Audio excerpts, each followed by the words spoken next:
नमस्कार मित्रांनो. जी-एस-टीचा घोळ. हो, तुम्ही बरोबर ऐकलंय. जी-एस-टीचा घोळ. पेड जी-एस-टी परत मिळणार का? जी-एस-टी 5% की 1%? तर आजच्या व्हिडिओमध्ये आपण या सर्व प्रश्नांची उत्तरं शोधणार आहे. व्हिडिओ चालू करण्याअगोदर जर तुम्ही आमच्या चॅनलवर प्रथमतः आला असाल तर आमच्या चॅनलला सबस्क्राईब नक्की करा आणि जर आमचे व्हिडिओ आवडत असतील तर लाईक आणि शेअर करा. या अगोदरच्या व्हिडिओजमध्ये आपण जी 10% प्राईस कमी झाली आहे आणि त्याच्यानुसार जे करिगंडम टू अलॉटमेंट लेटर म्हणजेच वाटपपत्र, शुद्धीपत्रक जे आलेलं आहे त्याच्याबद्दल आपण पूर्ण व्हिडिओ बनवलेला आहे. तसेच तो शुद्धीपत्रक कुठून आपल्याला भेटेल, सिस्टममध्ये कसं पाहायचं याचासुद्धा आपण एक व्हिडिओ बनवलेला आहे. तो तुम्ही जाऊन पाहू शकता. आपण जे सिडको लॉटरीचे व्हिडिओ बनवतो त्याच्या मागील उद्देश हा पैसा कमवणे नसून सर्वसामान्य लोकांना सिडको लॉटरी संदर्भात जी महत्त्वाचे अपडेट असतात, माहिती असते आणि त्यांचं जे घर घेण्याचं जे स्वप्न आहे ते पूर्ण करण्यासाठी त्यांना मदत करणं एवढंच आहे. खूप असे सर्वसामान्य लोक आहेत ज्यांना हे सिस्टमच्या गोष्टी समजत नाहीत आणि ते इकडं तिकडं शोधत बसतात. सिडकोलाही कॉल करतात पण त्यांना काही वेळा जे पाहिजे ते उत्तर मिळत नाही आणि त्यांचं जे स्वप्न असतं घर घेण्याचं ते अधूर राहतं. तर कुणाची दिशाभूल होऊ नये म्हणून आपण सिडको लॉटरीचे माहितीपूर्वक आणि अपडेट्स असणारे नवनवीन व्हिडिओ आपल्या चॅनलवर अपलोड करत असतो. तर चालू करूया आजचा व्हिडिओ. नवीन अलॉटमेंट लेटर म्हणजेच करिगंडम टू अलॉटमेंट लेटर, त्यालाच आपण रिवाइज्ड अलॉटमेंट लेटरसुद्धा म्हणतो. त्यामध्ये लावलेल्या जी-एस-टीची माहिती घेण्याअगोदर आपण जे आपल्याला जुनं जे अलॉटमेंट लेटर दिलं होतं त्यामध्ये कसा जी-एस-टी लावला होता, कोणत्या गोष्टीवर किती जी-एस-टी लावला होता याची आपण संपूर्ण माहिती घेऊया.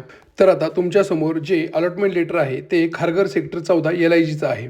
तर तुम्ही पाहू शकता की जेव्हा खारघर सेक्टर 14चं ओरिजिनल अलॉटमेंट लेटर जे आलं होतं त्यावेळी त्या ठिकाणची जी सेल प्राईज होती 1 BHKची ती होती 48,38,758 रुपये. त्याच्यामध्ये इन्सिडेंट चार्जेस होते 10,998 रुपये आणि टोटल जी प्राईज होती ती होती 48,49,756 रुपये. तर ही जी पण प्राईज होती त्याच्यामध्ये जी-एस-टी लावला नव्हता, म्हणजेच एक्सक्लुडिंग जी-एस-टी होती. तसेच स्टॅम्प ड्युटी नव्हते आणि रजिस्ट्रेशन चार्जेससुद्धा नव्हते. म्हणजेच जी-एस-टीची प्राईज ही 48 लाखावरती लागणार होती, म्हणजेच 48 लाख प्लस जी-एस-टी ॲड होणार होती. तर हा जुना अलॉटमेंट लेटर आहे, त्याच्यानुसार ह्या डिटेल्स आहेत. तर आता जुन्या अलॉटमेंट लेटरमध्ये किंवा जुन्या प्राईजवर जी-एस-टी कसा लावला होता ते आता आपण पाहूया. तर इन्सिडेंटल चार्जेस जे होते ते 3 विभागामध्ये डिवाइड केले होते. जसं ZPWD म्हणजेच power supply network development charges, दुसरा ZWCC म्हणजे वॉटर कनेक्शन चार्जेस आणि ZWDB म्हणजे वॉटर डिस्ट्रीब्युशन बेटरमेंट चार्जेस. तर असे ह्या 3 विभागामध्ये हा इन्सिडेंटल चार्जेस डिवाइड केला होता. आणि तुम्ही पाहू शकता की खारघर सेक्टर 14 इथला LIG आणि EWS फ्लॅट हे 48 लाखाचा असल्यामुळे, म्हणजेच 45 लाखापेक्षा जास्त प्राईज असल्यामुळे या ठिकाणी जो जी-एस-टी लावला गेला होता तो 5% लावला गेला होता. परंतु आता तीच प्राईस 45 लाखाच्या आतमध्ये आली आहे, त्यामुळे त्याला 1% जी-एस-टी लागणार आहे. पण आता आपण पहिलं हे समोर आहे ते समजून घेऊया. तर या ठिकाणी आपण पाहूया की इन्सिडेंटल चार्जेस जे होते तर त्या सर्वच्या सर्व चार्जेसवरती म्हणजे 10,000 वरती आपल्याला जो जी-एस-टी होता तो 2.5% लावण्यात आला होता आणि जो जी-एस-टी होता तोही 2.5% लावण्यात आला होता. इथे जी-एस-टी म्हणजे जो पण जी-एस-टीचा पोर्शन आपला सेंट्रल गव्हर्नमेंटकडे जातो त्याला जी-एस-टी म्हणतात आणि जो पोर्शन स्टेटकडे राहतो त्याला जी-एस-टी म्हणतात. आणि आपले टोटल 5% हे जी-एस-टी लावले होते. तो 50% हा स्टेटकडे राहतो आणि 50% हा सेंट्रलकडे जातो. त्यामुळे असं 50-50 डिवाइड केलं होतं त्यांनी. तर या ठिकाणी आपण पाहू शकतो की जे इन्सिडेंट चार्जेस होते त्यावर सुद्धा लास्ट टाइम त्यांनी 5% जी-एस-टी हा आकारला होता. आणि आता जे नवीन अलॉटमेंट लेटर आलेलं आहे त्याच्यामध्ये किती जी-एस-टी लावलेलं आहे ते आपण थोड्या वेळात पाहणारच आहे. यानंतर आपण पाहू शकतो जे पेमेंट शेड्यूल दिलं होतं लास्ट टाइम, ज्याच्यामध्ये आपलं बुकिंग अमाऊंट, त्याच्यानंतर कन्फर्मेशन अमाऊंट हे 1.5 लाख घेतलं होतं आणि जे राहिलेली जी अमाऊंट होती ती 6 टप्प्यामध्ये 6 हप्त्यामध्ये डिवाइड केली होती. तर त्याच्यावरती तुम्ही पाहू शकता इथे सुद्धा जी-एस-टी आणि जी-एस-टी हा 2.5% आकारला होता, म्हणजे टोटल 5% आकारला होता आणि त्याचा 2.5% असं 2 पोर्शनमध्ये डिवाइड केलं होतं. म्हणजे आपण समजू शकतो की जी पण टोटल सेल प्राईज होती त्यावरती सिडकोकडून 45 लाखाच्या वर फ्लॅटची प्राईज असल्यामुळे 5% हा जी-एस-टी आकारला गेला होता. म्हणजे अराउंड 2.5 लाखाच्या आसपास काहीतरी याची अमाऊंट बनते. परंतु आता सर्व लोकांच्या डोक्यात एकच प्रश्न आहे की तुम्ही बोलताय बरोबर आहे की 45 लाखाच्या वर असेल तर 5% आणि 45 लाखाच्या वर असेल तर 1%, हे बरोबर आहे. परंतु आम्ही ऑलरेडी 3 ते 4 हप्ते भरलेले आहेत जे 5%ने गेलेले आहेत आणि जे बाकीचे 3 हप्ते राहिलेले आहेत त्याच्यावरती सिडकोने जे अलॉटमेंट लेटर दिलं आहे त्याच्यावरती 1% लावलेला आहे. तर जे जुने जी अमाऊंट जी जी-एस-टीची पेड केली ती परत मिळणार की नाही, हा सर्वात मोठा प्रश्न सर्वांच्या समोर उभा आहे. तर त्याचे उत्तर आपण थोड्या वेळात पाहणार आहे. आता सध्या आपण जे आपलं जुनं अलॉटमेंट लेटर होतं त्याची पहिली माहिती पूर्ण घेऊया, नंतर मग त्या विषयावरती जाऊया. यानंतर आपण पाहू शकतो जे ऑदर चार्जेस होते म्हणजे ZM RF म्हणजे charges for maintenance and repair जे फिक्स होते 43,374 रुपये, याच्यावरती त्यांनी CGST हा 9% लावला होता आणि SGST हा 9% लावला होता. म्हणजेच टोटल 18% हा GST इथं आकारण्यात आलेला आहे मेंटेनन्स अँड रिपेअरवरती. त्याच्यानंतर जे आहे ते ZPDC म्हणजेच डॉक्युमेंटेशन चार्जेस जे की 500 रुपये होते आणि त्याच्यावरती CGST आणि SGST हा 2.5% म्हणजेच 5% हा आकारण्यात आला होता. याच्यानंतर ZSCF म्हणजे सर्व्हिस चार्जेस ते आपल्याला नव्हते. तसेच ZSHM म्हणजे शेअर मनी ते 600 रुपये होते आणि त्याच्यावरती कोणताही टॅक्स नव्हता. अशा प्रकारे आपण जे लास्ट अलॉटमेंट लेटर जे आपल्याला मिळालं होतं त्याच्यामध्ये GST कसा कसा आकारला होता ते आता आपण पाहिलं. म्हणजेच इन्सिडेंटल चार्जेस होते आपण पाहिलं की 5% GST आकारण्यात आला होता. तसेच जी सेल प्राईस आहे जी 6 हप्त्यांमध्ये डिवाइड करण्यात आलेली आहे त्याच्यावरती सुद्धा 5% GST आकारण्यात आला होता. तसेच मेंटेनन्स अँड रिपेअर जे आहेत त्याच्यावरती 18% GST आकारण्यात आला होता. तसेच जे डॉक्युमेंटेशन चार्जेस आहेत त्याच्यावरती सुद्धा 5% GST आकारण्यात आला होता आणि जे शेअर मनी आहे त्याच्यावरती कोणताही GST आकारण्यात आला नव्हता. तर आता आपण पाहिलं की जे जुनं अलॉटमेंट लेटर होतं त्याच्यामध्ये GST ही आकारणी कशी केली होती हे आता आपण पाहिली. आता आपण पाहणार आहे की जे नवीन अलॉटमेंट लेटर आलेलं आहे म्हणजेच करिगंडम टू अलॉटमेंट लेटर जे आलेलं आहे त्याच्यामध्ये GST कसे आकारलेले आहे ते आता आपण पाहूया. तर आता पाहू शकतो आपण जी 48 लाख रुपयाची प्राईज होती खारघर सेक्टर 14ची ती डायरेक्टली 4,85,000 म्हणजेच 10% मायनस झाल्यानंतर 43,58,758 झाली. म्हणजे जो GST स्लॅब 45 लाखाच्या वर होता तो 45 लाखाच्या आतमध्ये आला. त्यामुळं जे जुनं अलॉटमेंट लेटरमध्ये 45 लाखाच्या वर अमाऊंट असल्यामुळे त्याला 5% हा GST आकारणी केली होती. परंतु हीच आता अमाऊंट 45 लाखाच्या आतमध्ये आल्यामुळे या अलॉटमेंट लेटरमध्ये त्यांनी 1% आकारणी केलेली आहे ते आता आपण पाहूया. तर याच्यामध्ये इन्सिडेंटल चार्जेस 10,998 रुपये मिळून त्याच्यामध्ये 43,69,756 ही त्याची टोटल प्राईज ही आता जी रिवाईजची आहे. तर आता आपण पाहू शकतो की जे इन्सिडेंटल चार्जेस आहेत ZPWD, ZWCC आणि ZWDB या ठिकाणी सिडकोकडून CGST 0.5% आणि SGST 0.5% असं 1% इथं त्यांनी GST आकारलेला आहे. आता हे जे चार्जेस आहेत हे आपण ऑलरेडी पेमेंट केलेलंच नाही आहे. ते आपलं पेमेंट 26/8/2026ला करायचं आहे. त्यामुळे यामध्ये तरी कोणाला शंका नाही आहे. यामध्ये आपल्याला 1%च भरावा लागणार आहे. यानंतर आपण पाहू शकतो की जे आपला जो हप्ता होता तो 6 याच्यामध्ये डिस्ट्रीब्यूट झाला होता आणि 10% कमी झाल्यामुळे ते 4,85,000 त्यांनी 6व्या हप्त्यामध्ये आपले मायनस केलेले आहेत. म्हणजे जो आपला हप्ता 7,56,459 भरावा लागणार होता 6वा हप्ता तो आता आपण फक्त 2,76,459 भरावा लागणार आहे.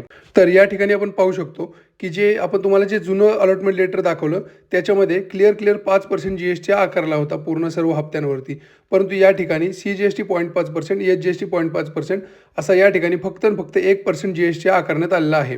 परंतु या ठिकाणी एक गोष्ट आहे की या लोकेशनचं जे 13 जानेवारी 2026 पर्यंतचे सर्व हप्ते लोकांनी भरलेले आहेत आणि ते सर्व हप्ते हे 5% भरलेले आहेत आणि जे आता सिस्टममध्ये शेड्यूल दाखवत आहे त्याच्यामध्ये पहिले जे 3 हप्ते आहेत तोपर्यंत 5%च दाखवलेला आहे आणि 4-5वा हप्ता हा 1% भरावा लागणार आहे असं दाखवण्यात आलेलं आहे. तर याचं उत्तर आपण थोड्याच वेळात पाहणार आहे. त्याच्या अगोदर आपण पुढला भाग पाहूया की याच्यामध्ये आपण पाहिलं की जुन्या अलॉटमेंट लेटरमध्ये मेंटेनन्स अँड रिपेअरवरती 18% लावले होते. तसेच डॉक्युमेंटेशन चार्जेसवरती 5% GST आकारला होता आणि शेअर मनीवरती कोणताही GST नव्हता. तर हे जे खालचे जे 3 हेड आहेत जसं मेंटेनन्स अँड रिपेअर, डॉक्युमेंटेशन आणि शेअर मनी हा जुन्या अलॉटमेंटसारखा सेम राहणार आहे असं त्यांनी क्लिअर मेन्शन केलेलं आहे. आणि त्यांनी या अलॉटमेंट लेटरमध्ये त्या गोष्टी मेन्शन केलेल्या नाहीत आणि त्याच्या खाली एक लाईन टाकलेली आहे त्यांनी की ज्या बाकी टर्म्स अँड कंडिशन आहेत त्या सेम जुन्या अलॉटमेंट लेटरनुसारच राहतील त्यामुळे ते चेंज होणार नाही. म्हणजे आता हे क्लिअर झालं की इन्सिडेंटल चार्जेसवरती आपण लास्ट अलॉटमेंट लेटरनुसार 5% GST भरत होतो तो आता या नवीन अलॉटमेंट लेटरनुसार फक्त 1% GST भरावा लागणार आहे. तसेच जी सेल प्राईज होती म्हणजे जे 6 हप्ते होते त्यावरती आपण 5% GST भरत होतो. परंतु आता जे रिवाइज अलॉटमेंट लेटर आलेलं आहे त्याच्यानुसार आपल्याला 1% GST भरावा लागणार आहे. फक्त प्रश्न जो आहे तो आपला जो ऑलरेडी पेड केलेला आहे त्याचा GSTचं काय होणार ते आपण थोड्या वेळात पाहूया. तसेच त्याच्यानंतर मेंटेनन्स अँड रिपेअर चार्जेसवरती जुन्या अलॉटमेंट लेटरमध्ये आपण 18% GST भरत होतो. सेम GST 18% आपल्याला आत्तासुद्धा ह्या नवीन अलॉटमेंट लेटरनुसार सुद्धा भरावंच लागणार आहे. तसेच डॉक्युमेंटेशन चार्जेसवरती आपण 5% GST भरत होतो तो आपल्याला आत्तासुद्धा आपल्याला 5%च भरावा लागणार आहे. आणि शेअर मनीवरती आपण लास्ट अलॉटमेंट लेटरमध्ये सुद्धा GST भरत नव्हतो आणि ह्या अलॉटमेंट लेटरमध्ये सुद्धा आपण GST भरणार नाही. म्हणजे जी आता तुमची बेसिक शंका होती की 5% GST भरावं लागणार की 1%, तर हा तर इथं शंका क्लिअर झालेली आहे की ते हेड वाईज आहे आणि प्रत्येक हेडला किती आहे ते मी आता तुम्हाला सांगितलेलं आहे. त्यामुळे काही लोक म्हणत होते की मेंटेनन्स रिपेअरला चुकीचे GST लावलेलं आहे, तर असं काही नाही आहे. मेंटेनन्स अँड रिपेअरला लास्ट टाईमसुद्धा 18% भरावे लागत होते आणि आत्तासुद्धा आपल्याला 18%च भरावे लागणार आहेत. तर आता महत्त्वाचा प्रश्न म्हणजे की जे आपण ऑलरेडी 3-4 हप्ते भरलेले आहेत त्याच्यामध्ये ऑलरेडी आपण GST भरलेला आहे, जो 5% भरलेला आहे आणि आता आपल्याला अलॉटमेंट लेटर जे दाखवलेलं आहे सिडकोकडून ते 1%चं दाखवलेलं आहे. आता सर्वजणांना शंका येण्याचं कारण म्हणजे आता त्यांनी जे नवीन अलॉटमेंट लेटर दिलं त्याच्यामध्ये त्यांनी 1%ने कॅल्क्युलेट केलेलं आहे आणि जे आपण सिस्टममध्ये जेव्हा आपण पेमेंट करायला जातो त्या ठिकाणी जे जुने हप्ते आहेत जे ऑलरेडी पेड केलेले आहेत ते 5%नच ठेवलेले आहेत आणि नवीन जे हप्ते आहेत त्यांना त्यांनी 1% GST लावून त्यांनी कॅल्क्युलेट केलेलं आहे. तर यावर मला तरी 100% वाटतं की जे आपण जे 5%ने जे पैसे भरलेले आहेत ऑलरेडी GSTचे त्यामधील फक्त 1% GST कन्सिडर करून बाकी 4% जी GSTची अमाऊंट आहे ती आपल्याला रिफंड करणं सिडकोकडून अपेक्षित आहे. याबद्दल मी सिडकोसोबतही चर्चा केली तर सिडकोकडून असं उत्तर आलं की जे ऑलरेडी पेड GST केलेली आहे त्याच्या संदर्भात सिडकोच्या वरिष्ठ अधिकाऱ्यांमध्ये चर्चा चालू आहे आणि त्याबद्दल लवकरच लवकर ते आपल्याला कळवणार आहेत. मी तुम्हाला एवढं ठामपणे सांगत आहे की ते 4% रिफंड आपल्याला मिळणं अपेक्षित आहे. त्याची काही कारणं आहेत तर ती आपण कारण स्टेप बाय स्टेप बघूया. पहिलं कारण म्हणजे की जे महाराष्ट्र शासनाकडून जे निर्णय घेण्यात आला की जे सिडकोचे घर हे 10% कमी करणं, हा निर्णय हा 13 डिसेंबर 2025 रोजी घेण्यात आला होता आणि आपण जो शेवटचा हप्ता आत्ता जो भरलेला आहे तो 13 जानेवारी 2026 रोजी भरलेला आहे. तर पहिला प्रश्न इथं उभा राहतो की जर महाराष्ट्र शासनाकडून 13 डिसेंबर 2025लाच जर डिसिजन घेण्यात आलं होतं की 48 लाख प्राईज न ठेवता 43 लाख ठेवा, तर त्यावेळी सिडकोला कळलं होतं की ह्या घरांसाठी आता जी GST आहे ती 1% आहे. तर त्या लोकांनी सिस्टममध्ये इमिजिएटली चेंजेस करणं अपेक्षित होतं आणि सिस्टममध्ये त्यांनी आपल्याकडून फक्त 1% घेणं अपेक्षित होतं. परंतु 13 डिसेंबरला डिसिजन होऊन सुद्धा 13 जानेवारीचा हप्ता हा आपल्याकडून 5%ने घेतलेला आहे. हे पूर्णपणे चुकीचं आहे. त्यामुळे त्यांना ते 4% 100% रिटर्न करावेच लागतील. तर हा पहिला मुद्दा आपल्याकडे स्ट्रॉंग आहे की सिडकोला डिसिजन 13 डिसेंबरला आलं होतं आणि 13 जानेवारीला आपला जो हप्ता गेलेला आहे त्याच्यामध्ये आपल्याकडून त्यांनी 5% घेतलेले आहेत, जेव्हा की त्यांना माहिती आहे की त्यावेळी फक्त त्यांनी 1% GST घेणं अपेक्षित होतं. दुसरं रिझन म्हणजे की जो GST गव्हर्नमेंटला भरला जातो तो सिडकोमार्फत भरला जातो आणि तो हा सिडकोचा GST नंबरवरून भरला जातो. याच्यामध्ये आपला काहीही संबंध नाही.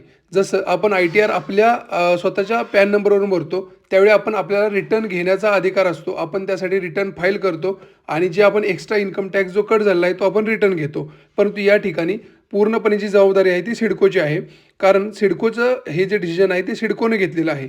त्यामुळे सिडकोने जो GST गव्हर्नमेंटला भरलेला आहे तो रिटर्न घेणे सिडकोची जबाबदारी आहे आणि सिडकोनं आपल्याला देणं अपेक्षित आहे.